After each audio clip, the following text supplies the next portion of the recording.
BRS అధినేత మాజీ CM KCR ఆరోగ్యంపై మాజీ మంత్రి కేటీఆర్ ట్వీట్ చేశారు. రొటీన్ చెకప్ లో భాగంగానే నిన్న సాయంత్రం కేసీఆర్ ఆసుపత్రిలో చేరినట్లుగా చెప్పారు. Blood sugar, sodium levels monitor కోసం కేసీఆర్ 1-2 రోజులు ఆసుపత్రిలో ఉండాలని వైద్యులు సూచించినట్లుగా ఆయన తెలియజేశారు. ఇక కేసీఆర్ క్షేమంగా ఉండాలని కోరుకుంటున్న ప్రతి ఒక్కరికి ధన్యవాదాలు చెప్పారు కేటీఆర్.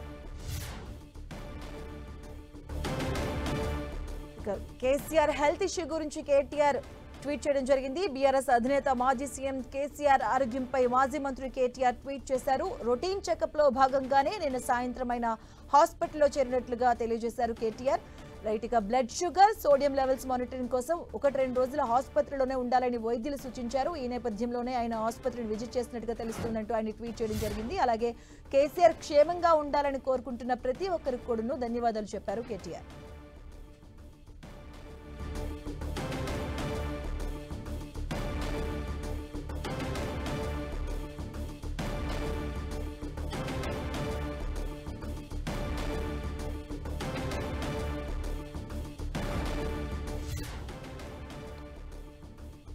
కేసీఆర్ క్షేమంగా కోరుకుంటున్న ప్రతి ఒక్కరికి ధన్యవాదాలు తెలిపారు కేటీఆర్.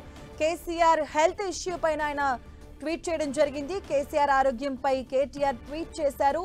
రెగ్యులర్ చెకప్ లో భాగంగానే నిన్న సాయంత్రం ఆయన ఆసుపత్రికి వెళ్ళినట్టుగా కేటీఆర్ ట్వీట్ లో పేర్కొన్నారు. రొటీన్ చెకప్ లో భాగంగానే ఆయన నిన్న సాయంత్రం ఆసుపత్రిలో అడ్మిట్ అయ్యారంటూ కూడా ఆయన ట్వీట్ చేయడం జరిగింది. సో వైద్యుల చెప్పిన మేరకు blood sugar, sodium levels monitoring కోసం 1-2 రోజుల ఆసుపత్రిలోనే ఉండాలని వైద్యులు సూచించారు. ఈ నేపథ్యంలోనే 1-2 రోజులు ఆయన ఆసుపత్రిలో ఉండాలని వైద్యులు సూచించారు. ఈ నేపథ్యంలోనే ఆయన హాస్పిటల్లో ఉన్నట్టుగా ఆయన ట్వీట్ చేయడం జరిగింది.